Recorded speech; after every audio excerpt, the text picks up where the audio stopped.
DTX 500 ka kaysa DTX 500. Ang stress, malikawan. Pagkamuringon, malimtan. DTX 500. Sunshine Cruz po, single parent at proud supporter ng Pamilya Ko Party List. Iba-iba na ang anyo ng pamilyang Pilipino. Kilalanin sila bilang mga lovables, live-in partners, OFW, victims of domestic violence, adoptive, blended, LGBTQ, elderly, at solo parents. Tandaan, anumang anyo ng pamilya mo, ikaw ay pamilya ko. Pamilya Ko Party List numero 150 sa balota.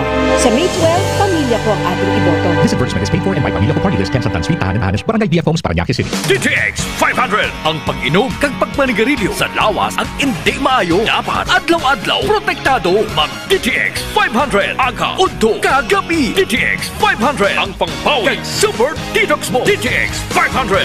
D3 Bio. Ako si Lito, isa ka mason na diagnose na may balatian sa atay. Nabatian ko kaging testingan ang D3 Bio. Nagbalik na sa normal ang atay ko. Salamat sa D3 Bio. D3 Bio. Ang D3 Bio yung may VCO. Ang VCO yung may D3.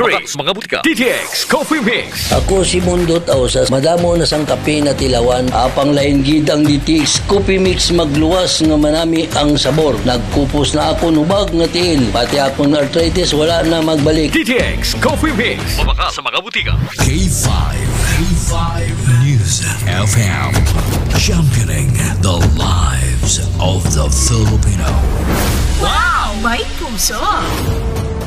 The official overall #1 station in Iloilo City. K5 News FM. Iloilo 88.7. Oras sa K5 News FM Iloilo, Philippine Standard Time, alas 6:06. Mga ka-K5, taus-puso po kaming nagpapasalamat sa inyong walang sawang suporta at patuloy na pagtangkilik sa aming mga programa sa 88.7 K5 News FM Iloilo. Kayo ang aming lakas at inspirasyon sa bawat balita at impormasyon na aming inihatid.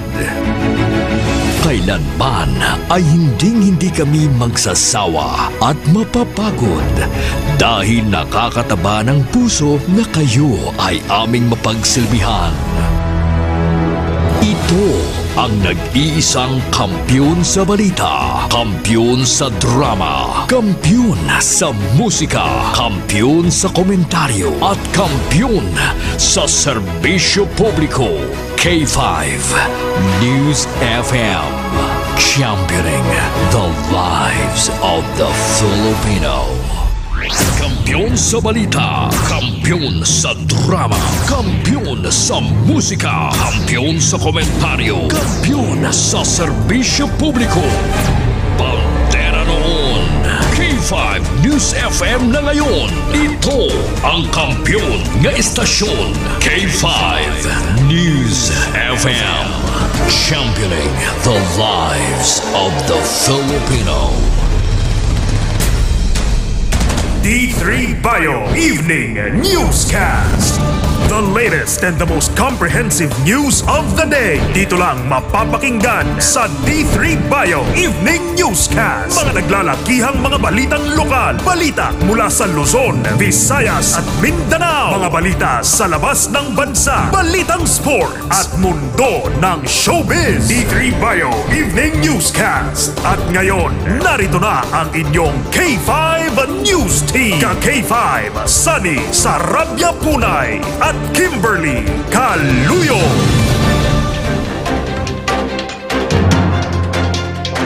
Maayong gabi Iloilo, magandang gabi Pilipinas, good evening world. Welcome sa D3 Bio Evening Newscast. Merkules nga adlaw, Abril 23, tuig 2025. Mga ka-K5, sarang kita mabatian sa 88.7 sa inyo tagsa ka mga FM dial. Makitan kag mabatian man kita worldwide, pinaagi sa aton official Facebook page, ang K5 News FM Iloilo, 88.7 digital. Sa gyapon sa ngalan sang serbisyo publiko, kami ang inyong mga tagbalita. Ito si K5, Sunny Sarabia Punay. Kaga ko naman ang inyong alagad, inisi ka K5, Kim Montaño Caluyo. Sa mga pangulong dinalan, ginadulong sa kaluwan sang D3 Bio nahimo sa vitamin D3 kag virgin coconut oil para sa mga nagabalik-balik ang hilanat o bukang sipon kag para makalikaw kita sa dinggi, magtumar sang D3 Bio sang klinika di alternatibo medisina. Natural nga antiviral kag antibacterial. Gani kung gusto nyo mag-ayo, mag D3 Bio. Sa nagapanguna nga balita lokal, Mayor Triñas nagpanindugan nga lehitimo ang mga ginapalabot nga concerns sa opisina sang ICDEO. Duha patay bangod sa pagkanamo sa probinsya sang Iloilo. Barangay Tanod nga suspek sa pagtiro patay sa water delivery boy sa Banwas ng Dumangas, nagapabilin nga at large. Sa dugang nga balita lokal, lalaki patay matapos ginbuno gamit ang screwdriver sa Banwa sang Sara. Sa balita nasyonal, Presidente Ferdinand Marcos Jr. magatambong sa lubong ni Pope Francis.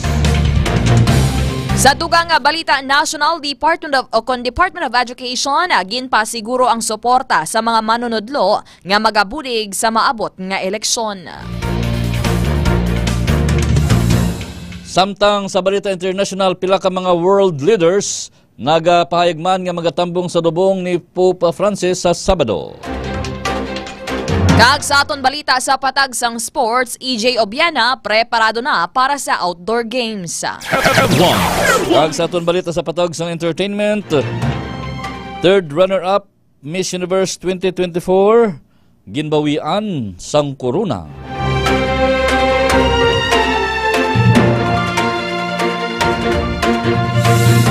Ito ba ang aton mga headlines sa aton nagapanguna kag nagabaga nga mga balita nga una ninyo mabatian sa K5 News FM Iloilo apang sa mga pamantalaan buwas pa mabasahan. Philippine Standard Time alas 6:11. Kagkaroon sa detalye na sa aton mga balita. Balitang lokal. Ang masunod nga mga balita lokal nga inyo mabatian ni gadulong sa kaluwan sang klinika DTX Coffee Mix. Ang palaya, chia seeds, and sugarcane extract powder. Para sa may mga diabetes o kunyara na sa biibis ang pagka-diabetiko, nga bawal na mag-inom sang kape nga puro lang kalamay, hindi magkabalaka pwede gihapon makapangapi, klinika DTX Coffee Mix. Ang pinaka-healthy nga kape. Nakapangapi ka na, naka-detox ka pa. Sa detalye na sa mga balita lokal, nagapanindugan si Mayor Jerry Triñas nga lehitimo ang mga concerns nga ginapalabot sa opisina sang Iloilo City District Engineering Office o kon ICDEO. Ini ang sabat sa alkalde matapos nga nangin statement ni ICDEO Head Engineer Roy Pacanan kung sa diin ginpahig sini nga hindi siya o kun ang ilo opisina servant sang alkalde. Suno kay Triñas nga madamo ang nagpalabot sang concerns sa iya gikan sa mga residente, business owners kag market vendors nga apektado sa mga delay nga proyekto sa syudad. Dugang pa sa alkalde nga ang mga proyekto ang nakatindog sa duta nga ginapadagyahan sang city government, rason nga responsibilidad sang alkalde nga i-monitor ang proyekto. Nakip sa mga ginahingyo nga request sang alkalde among ang ma-update sa progress sang proyekto, pundo kag iban pa. Sa dugang nga balita lokal, ginatunan sa karon sang Iloilo City Traffic and Transportation Management Office kan TTMO nga maghimo sang legal nga aksyon batok sa driver sang salakyan nga nagpamalibad nga dakpon sang enforcers sa Barangay Tabukan, Mandurriao, Iloilo City kahapon sang gabi bangod sa traffic violation. Suro kay TTMO head nga si Aldarco Garbanzos, wala ini na namian sa mga pagpakanubo sa sang driver sa mga enforcers. Sa riin mabatian sa video nga gintawag sa nga buwaya kag iban pa nga tinaga ang enforcer. Ginpayag pa sini nga ginpablatter na nila ang natabo nga insidente sa police station. Nahibrawan nga naglabot sa 4 ka oras ang nangin negosasyon sa tunga sang traffic enforcer kag driver sang salakyan. Bangod sa nasambit nga traffic violation sa diin, ginbalewala sang driver ang traffic signage. Sa pihak kabahin sa iban pa nga balita lokal, wala pa sang may na-record nga health-related illnesses cases or heat-related illness cases sa probinsya sang Iloilo. Ini ang ginkumpirmar ni Dr. Rodney Labis sang Iloilo Provincial Health Office o kon IPHO. Suno kay labis nga wala sang may nabaton nga report ang opisina sa mga kabanamahanan nga mayara sang naapektuhan sang tuman kainit nga panahon. Dugang pa sa natungdan nga padayon pa ang pagpahanumdom sa IPHO sa mga pamuluyo sang probinsya nga maglikaw sa pagbulad sa malawig nga tion sa tunga sang initan, mag-inom sa madamo nga tubig kag likawan ang pag-inom sang caffeine kag alcoholic drinks. Sa dugang balita lokal, duwa ka tawo ang patay bangod sang pagkalumos sa probinsya sang Iloilo. Ini ang ginkumpirmar ni Dr. Rodney Labis sang Iloilo Provincial Health Office sa IPHO. Suno pa sa nasambit nga opisyal, ang duwa ka nagkalamatay ang alin sa Banwa sang Karinog kag Banwa sang Banate. Dugang pa niya ang nasambit nga kaso nga na-record ang natabo subong nga bulan sang Abril. Philippine Standard Time, alas 6:15. Ang masunod naman ng mga balita ngayon mabatian igadulong sa kaluan sang Mighty C. Alkaline-based nga vitamin C, wala sang hapdis at yan, gani pwede gin magtumar bisan wala sang kinanaan. Mighty C, lamang gin pabaskog para nga mas protektado kita kontra sa mga balatian. Nagabulig sa aton nga heart health, agon makalikaw kita sa stroke kag heart attack. Nagapahamis pa sang kutis, gani bisan may edad na. Hubin gihapon ang itsura. Nakitaan nga wala na sang kabuhi ang isa ka green sea turtle o kon Kiwonia Midas sa baybayon sang estansya alas 9 kaina sang aga. Ginapatihan nga biktima ini sang troll fishing, isa ka pamaagi sang pagpangisda nga makahalit sa mga endangered species kag sa kabugusan nga marine ecosystem. Naibaluan nga ang green sea turtle ang isa ka endangered species kag may dako nga papel sa marine ecosystem. Sa piyak nga bahin, 3 ka balay ang totally damaged. Samtang partially damaged naman ang chapel matapos nagluntad ang sunog sa Barangay Kadagmayan Norte, Santa Barbara, Iloilo, pasado alas 4 sang hapon, Abril 22. Sa interview sa K5 News FM Iloilo kay Senior Fire Officer 4 nga si Christopher Rivera, ang Acting Fire Marshal sang Bureau of Fire Protection ng BFP Santa Barbara, ginpayag sini nga nagsugod ang sunog sa balay sang pamilya Faustino kag naglapta sa 2 ka balay sang pamilya Garcia sa riin nadala sa pang porsyon sang Barangay Chapel. Base sa investigasyon sang BFP nga nagalaga sang kamote sa dalapugan si Ria Faustino sang iya inigin bayaan bangod may ginhikot ini sagwa kun sa riin nagabaligya sila sang halo-halo apang sang iya apang sa iya pagbalik sa sulod nagaibwal na ang kalayo kag maswerte naman nga wala sang may nabilin nga taho sa sulod sang balay. Nagdangat naman sa 292,000 pesos ang balor sang hali nga ginbilin sa nasambit nga sunog suno sa BFP. Philippine Standard Time, alas 6:17. Ang masunod naman ng mga balita ngayon yung mabatian igadulong sa kaluan sang Clinical DTX 500 ang palay leaves with sugarcane extract para naman sa may mga diabetes, sa mga hindi makatulog sa tiyon sang kagabihon para nga mangin mahamuok ang katulugon, mag Clinical DTX 500 adlaw-adlaw. Nagabulig ini para makalikaw kita sa mga balatian ilabi na ang cancer. Clinical DTX 500, the superior antioxidant. Padayon nga nagapakig-angot ang Dumangas Police Station sa pamilya sang tanod nga si Cirilo Sobriviga, 44 anyos nga suspek sa paglutang patay sa water delivery boy nga si Jonel Caspillo, Jill, 31 anyos kag nga magsungka na kag atubangon ang kaso. Natabo ang pagpanglutang pasado alas 10 ang aga Abril 22 sa Barangay Bulilao, Dumangas.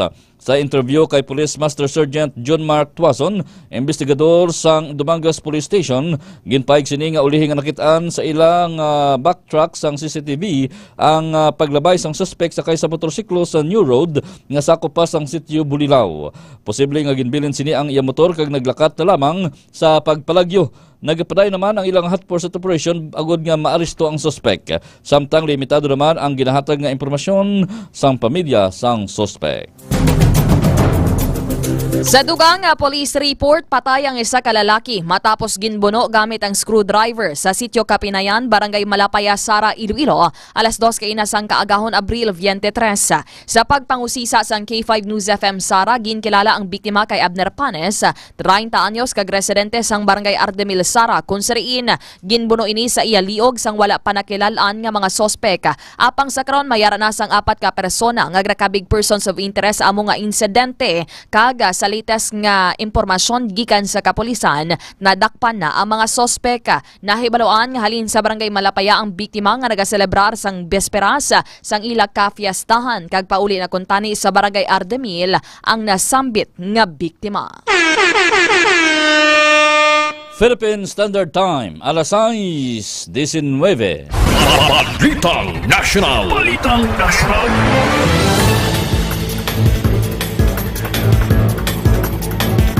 Sa ilo naman kita banwa sa detalye na sa ato nagapangunang balita nasyonal nga ginadulong naman sa kalwan sang klinika DTX Beauty Soap. Para sa mga luyag magputi, kamaghamis ang kutis, magklinika DTX Beauty Soap adlaw-adlaw kada magpaligo. Nagabulig ini para makalikaw kita sa mga balatian sa panit, kasubong sang buni, katikati, punggod, kag iban pa. Klinika DTX Beauty Soap na antimicrobial soap pa.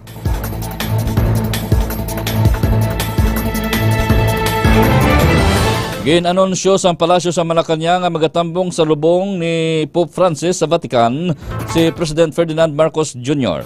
Kaupod sa presidente nga magapadulong sa nasabit nga kahiwatan amo si First Lady Luis Liza Aranita Marcos.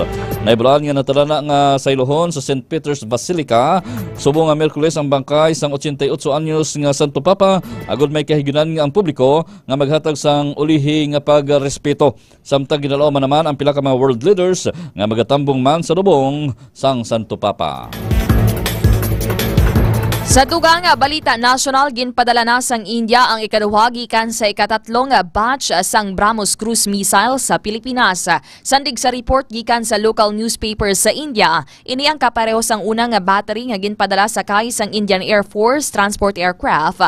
Ginpadala ang ikaduhang missile sakay sang barko. Ang tatlong BrahMos missile batteries ang gikan sa India, amo ini ang kasunod sa 18.9 bilyon nga kasugtanan sa tunga sang Pilipinas kag Indian-Russian joint venture nga BrahMos Aerospace Private. Matandaan nga sang pagpirma sang kontrata sang Enero tuig 2022, ginpahayag ni Anay Defense Secretary Delphine Lorenzana nga maghatag ang BrahMos missiles sang deterrence capability sa Philippines o kung sang Pilipinas batok sa anuman nga pagpamahog nga gubon ang soberanya sang pungsod ilabi na sa West Philippine Sea o kon WPS. Samtang ang masunod naman nga mga balita nga inyong mabatian igadulong sa kalwan sang klinika Diofresh Dio Roll-On. Pagkatapos paligo, hindi gid magkalipat magamit sang klinika Diofresh Dio Roll-On para preska gihapon ang papatyag sa bilog nga adlaw. Nagatag ini sang 48 oras nga proteksyon kontra sa bahong balhas. Klinika Diofresh, the natural Dio Roll-On. Ginpasiguro sa Department of Education o DepEd nga ilahatagan sang proteksyon ang mga manunudlo nga magaserbe sa Mayo 12 nga national kag local elections.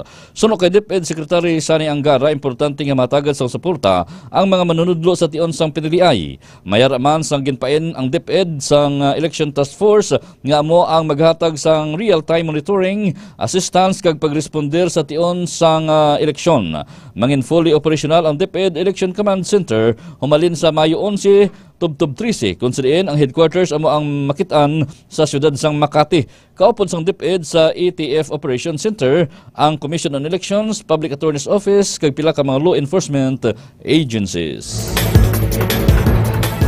Sa aton pinakaulihi nga balita national, ginpasakaan na sang kaso sang National Bureau of Investigation o kon NBI ang apatanan ka mga vloggers bangod sa pagmaniobra sa mga video interviews sang pila ka mga opisyal sang gobyerno. Ginpayag ni Senior Agent Raymond Macorol sang NBI Crime Intelligence Division nga ang kaso nga paglapas sa anti-alias law kag inciting to sedition among ginpasaka nila sa Department of Justice o kon DOJ. Kalakip diri si sunod diri kay NBI Director Jaime Santiago sa ukon nalakip si NBI Director Jaime Santiago sa ginmaniobra sa mga vloggers agud nga magpalapta sa mga sala nga impormasyon. Sa nasambit nga video ginapahayag nga ginpaligon sang opisyal ang mga overseas Filipino workers nga hindi magpadala sa mga remittances. Wala naman ginpahayag pa ni Macorol ang mga pangalan sa mga vloggers nga ang mga ini ang naka-base o nakabase sa Saudi Arabia, pungsod Canada, New Zealand, kag ang isa naman ang yara sa United Kingdom. Balita International.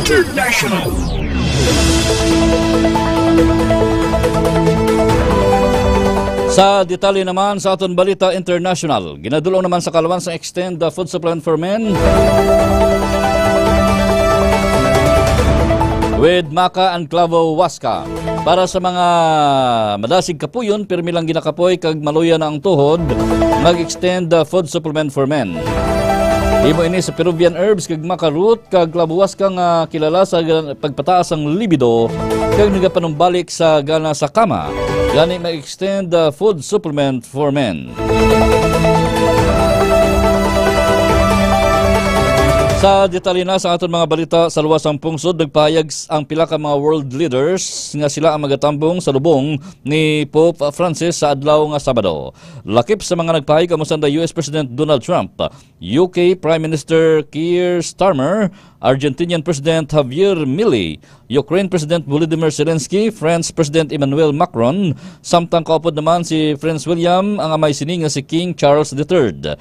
Natalala nga sa ilohon sa St. Peter's Basilica ang bangkay sang 88 anyos nga Santo Papa agud nga hatagan sang tiyempo ang publiko nga makahatag sang ulihi nga pagrespeto. Madumduman nga ginpakigbahin sa publiko ang sang Vatican ang laragway sang haya ni Pope Francis kung sa diin yara ini sa pulang lungon kag may ginoiyatan nga rosarito. Hugot naman ang seguridad sang Swiss Guard sa Vatican nga mo ang tagbantay humalin sa 1505 kung sa diin ginkuha sini ni Julius II ang Swiss mercenaries bilang iya mga tagprotekta.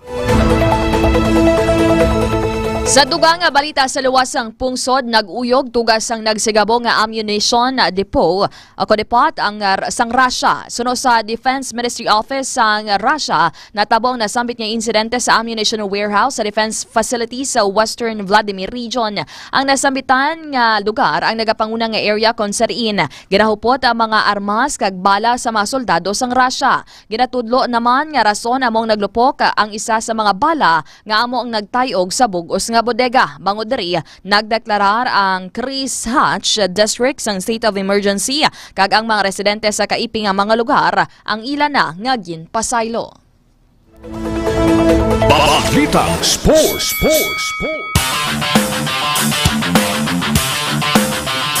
Kagkaroon sa detalye naman sa aton balita sa patag sa hinampang, ginadulong naman sa kaluan sang klinika Spore Biotics with 80 billion CFU sang good bacteria o probiotics. Sa mga nabudlayan magpamuhin, magklinika Spore Biotics, nagabulig ini tinlo sa aton tiyan kag kulon agud makalikaw kita sa madamo nga mga balatian ilabi na ang colon cancer. Klinika Spore Biotics, the fortified probiotics. Yara na sa kondisyon ang lawas ni Pinoy Paul Volter A.G. Obina para sa iya nagahilapit nga pagpasakop sa outdoor games. Kung madumduman sa palaboton ng Abril 26, magpasakop ang world number 4 sa Xiamen League sang Diamond League. Mahimo makasumpong sini ang pila ka mga pamilyar nga mga ngalan, kasubong nanday world record holder kag 2024 Paris Olympic gold medalist Armando Plantes, silver finisher Sam Kendricks kag bronze medalist Emmanuel Carales. Ginpahig naman sang Iloy nga si Janet Obina nga nag-ayo na ang 6'2" nga anak niya sa iyang back injury. Wala ini nagpasakop sa 2025 World Athletics Indoor Championships sang Marso para nga magtutok sa hampang sini sa outdoor. Manunwan nga nagdaog ini sa Taiwan International Pole Vault Championship sa una nga semana sang Abril. Balitang Entertainment. Kag sa aton balitang showbiz, ginbawi isang Miss Universe organization ang titulo ni Miss Universe 2024 third runner-up Suchata Chuang Sri sang pungsod Thailand. Suno sa organisasyon, ginapahayag nga ginlapas ni Chuang Sri ang kontrata nga kaundan sa Miss Universe. Nahibaluan nga nagpasakop na ini sa isa ka pageant bisan pa wala natapos ang termino niya. Ang Miss Universe ang hindi lang isa ka bugal kag ini ang isa ka responsibilidad nga kinahanglan sang dedikasyon kag pagrespeto. Si Chuang Sri ang ginkoronahan bilang Miss World Thailand 2025 sang nakaligad gid lamang nga adlaw. Dugang pa nila humalin sa Mayo 1 magapatuman na ang mga inisang regulasyon sa tanan nga national directors para sa mga title holders nga nagapasakop sa iban nga pageant samtang hindi pa tapos ang ilat termino.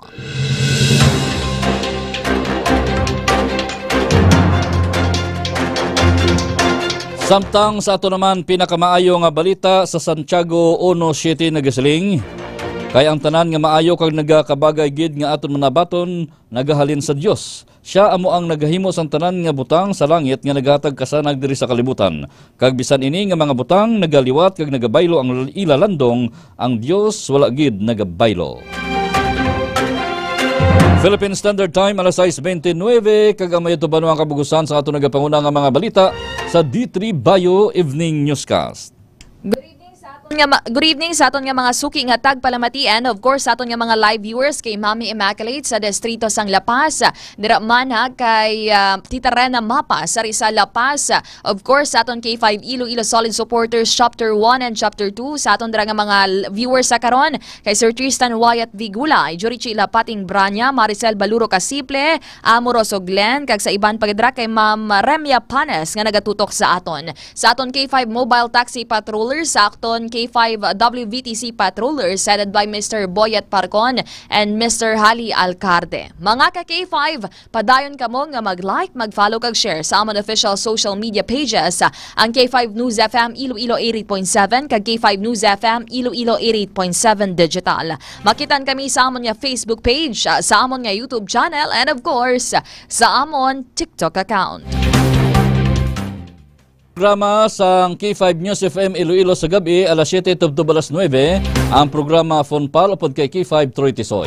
Alas 9:30 tubto alas 12 ang palatuntunan K5 Night Watch upod kay K5 Kim Kaluyo. Kag ini nga bahin sa aton nga pagbalita buylogman nga dulong ni K5 Ray Espiha Omalay nga nagapalangga gid sa mga taga Pututan. Sa ngalan sang bugos nga puwersa sang K5 News Center. Sa gihapon kami ang inyong mga tagbalita, ini si K5 Sani Sarabia Punay. Kag ako naman ang inyong alagad, ini si ka K5 Kim Montaño Kaluyo. Para sa kampiyon nga balita, serbisyo publiko kag kalingawan sa Iloilo, number 1 na kita, K5 News FM. K5